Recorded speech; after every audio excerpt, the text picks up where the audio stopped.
आणि त्यांचं म्हणणं आहे की ईसीआय उत्तर देत नाहीये तर भाजपाचे नेते उत्तर देत आहेत. त्याबद्दल काय सांगा?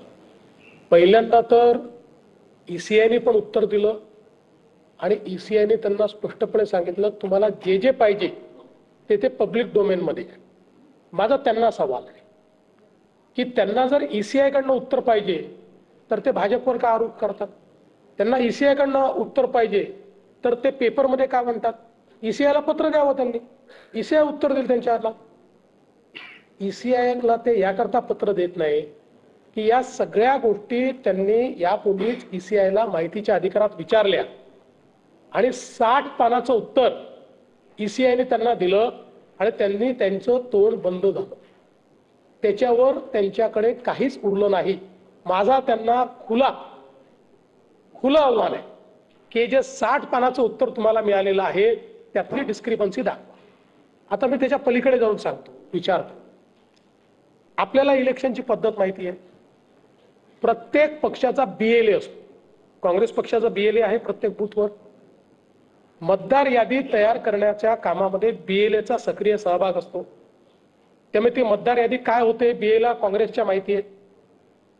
प्रत्येक मतदार यादी तयार झाल्यानंतर त्याची प्रत मोफत त्या पक्षाला आणि बीएलओला मिळते.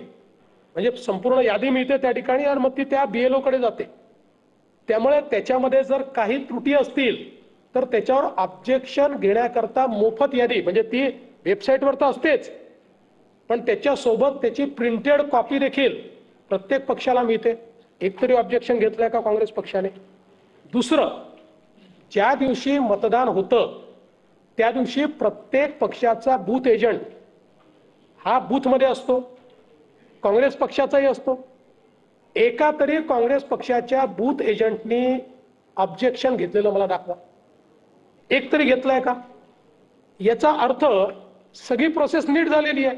कारण आम्ही बूथ एजंट म्हणून बसलोय. आम्ही जेव्हा लहान कार्यकर्ते होतो आम्हाला जर संशय आला तर आम्ही ऑब्जेक्शन घ्यायचो. नाही हा व्यक्ती योग्य नाही आहे, मग त्याला त्याचं सगळं दाखवावं लागायचं, नाही तर टेंडर वोट करावं लागायचं. मग असं एक तरी ऑब्जेक्शन घेतलंय का? नाही घेतलेलं. मी राहुल गांधींच्या प्रत्येक प्रश्नाचं पुराव्यासहित उत्तर दिलं आहे. पुराव्यासहित 100%. खरं म्हणजे राहुल गांधींसोबत डिबेट करण्याकरता माझी गरजच नाही, आमचा कार्यकर्ता करू शकतो. पण if he aspires I am ready. दोन्ही राष्ट्रवादीचा वर्धापन सोडा फार पडतं की शरद पवार असं म्हणतात की जी फूट पडली या फुटीकडे लक्ष देऊ नका, दोघांनी काम करा. ते काही दिवसापासून पाहिलं तर दोन्ही पवार एकत्र येतील अशी चर्चा जाहीर सुरू होती. कुठेतरी त्याला पूर्णविराम त्यांनी दिला त्यांच्या प्रश्न. ते एकत्रित येणार की नाही तेच सांगू शकतात. त्यांनी पूर्णविराम दिला की अजून विचार करतायत तेच सांगू शकतात. यातल्या कुठल्याच गोष्टीवर माझ्याकडे अशी शक्ती नाही की त्यांच्या मनामध्ये शिरून त्यांच्या मनातलं जाणून मी तुमच्या पुढे ठेवू शकेन. सर, जयंत पाटील आता पवार साहेब म्हणाले की मला सर्व जबाबदाऱ्या तुम्ही मुक्त करा. आम्ही काही दिवसांपासून चर्चा आहे की महाराष्ट्रात जे बोलणार आहेत ते भूकंप आहे. काय शक्यता? परत जयंत पाटलांच्या मनात मला शिरावं लागेल